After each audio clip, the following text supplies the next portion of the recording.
How's it going, everybody? Today I have for you a very short video on how to craft the ice staff on the new tomb map. What I'm doing at the moment is moving around the Aether Fire traps in the two rooms with the murals that you are going to need in position for when you have the monocle, so that you can do the first ritual steps where you will shoot the Roman numerals lit up on the murals. Once you have the monocle and these fire traps are in place, they will illuminate Roman numerals on these murals that you have to shoot in order to begin a lockdown twice to craft the ice staff. So you can do this as soon as you have these two rooms open. You don't have to wait to have the monocle. That right there is the first position correct in this room. And then over here on this side, this is the correct position for this one. Once you have those in position, you're going to want to flip it to round 8. This is when the first mimic will spawn, and once you kill it, it will drop the monocle. Using this, you can go back to those rooms with the light traps that we have moved previously, and now the Roman numerals are going to be visible. You want to shoot them in order, as I'm doing here. It goes from 1 to 8, I believe. Let's see here. 5, 6, 7, 8. Yeah, so 8 on this mural, and then you'll have to complete a lockdown. From my testing, the lockdown is identical every single time that you do it. No matter how many players you have, the amount of enemies and types of enemies are always the same. You're going to have regular zombies, though very few of those. You're going to have armored zombies. You're going to have vermin, parasites, mimics, and doppelgasts. And the ones that spawn, like I said, from my experience, are the same every single time, even with additional players in the match with you.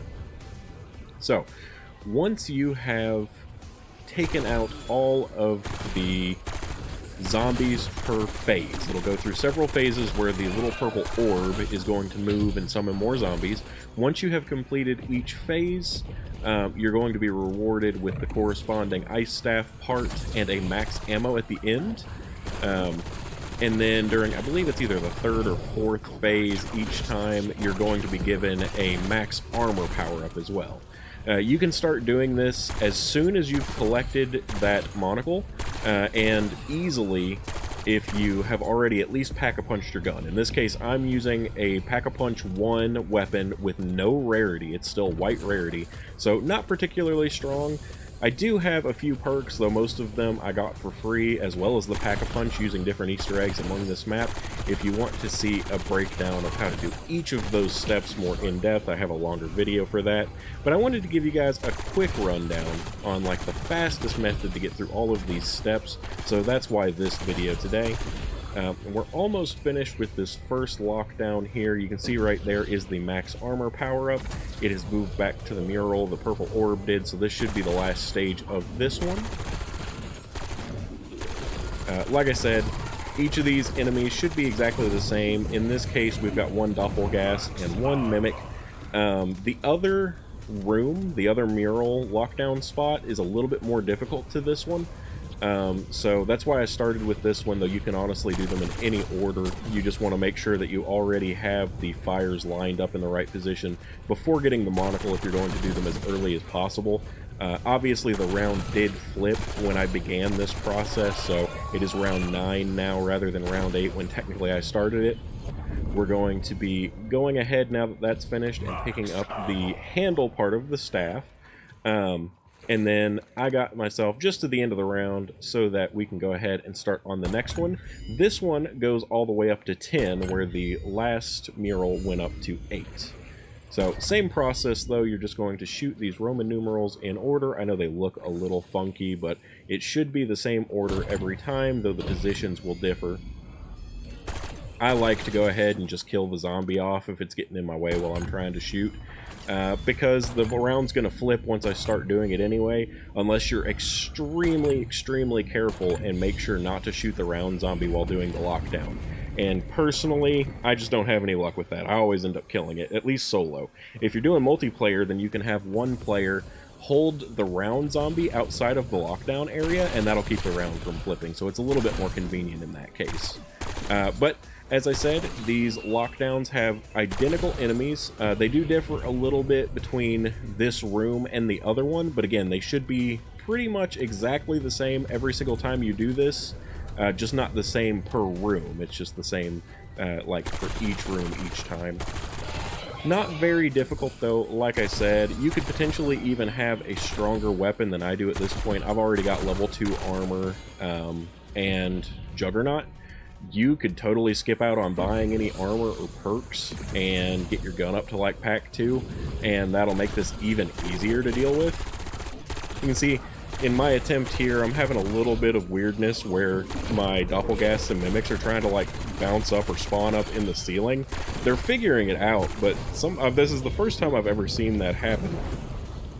Got our max armor again. Like I said, pretty consistently spawns around the 3rd or 4th wave. We're almost finished here. I think we got to finish this one and maybe one more. This is going to be the longest step of crafting the ice staff. Once you have both of the pieces, the most difficult step comes, but it can be much quicker than actually fighting through these lockdowns because there are stages to the lockdowns. Also, as you can see, I'm doing this during the Terminator Collection event, so I have the little floating skulls around. Not relevant to the actual Easter egg, but that's going on. So this is the last stage of this lockdown. Once we get finished with this one, it will be rewarding us with the max ammo and the head of the ice staff. Go ahead and finish off these last guys here. I do really enjoy using large magazine guns for most of the Easter eggs on this map. I'll say this version of the PU isn't my absolute best, but I was playing around with it and testing it. Alright, now that we have the head of the ice staff, you're going to want to head into the Dark Aether area. To complete this step as quickly and efficiently as possible, I'm going to run over here and actually purchase a mutant injector with salvage. This, as I said, is the most difficult step. You'll want to go ahead up to this altar and begin the construction process of the staff. And what you want to do is protect the staff. Things are going to run up and try to break it, try and stop the ritual. And more than they will have many of them trying to kill you, but your priority needs to be on preventing the staff from being stopped, because it takes damage very, very quickly in this step, and a lot of zombies are going to come. That's why I like using the mutant injector. It isn't necessary. You can have yourself more prepared than I was in this situation, higher rarity on your gun and such, which will make it easier, but using the mutant injector makes this almost effortless. I did want to also mention, if you have a ray gun during this step, you can shoot the ice staff once it's taken damage, and for some reason it recharges it. It only works with the ray gun, so I believe it's an intentional thing and not a bug, but I don't know that for sure. But as you can see, made quick work of that step. That is the fastest and easiest way to craft the staff. And we got it as early as round 11. You could potentially even do this earlier if you keep those round zombies alive for the mural steps. I hope this was helpful for you guys, and thank you all for joining me.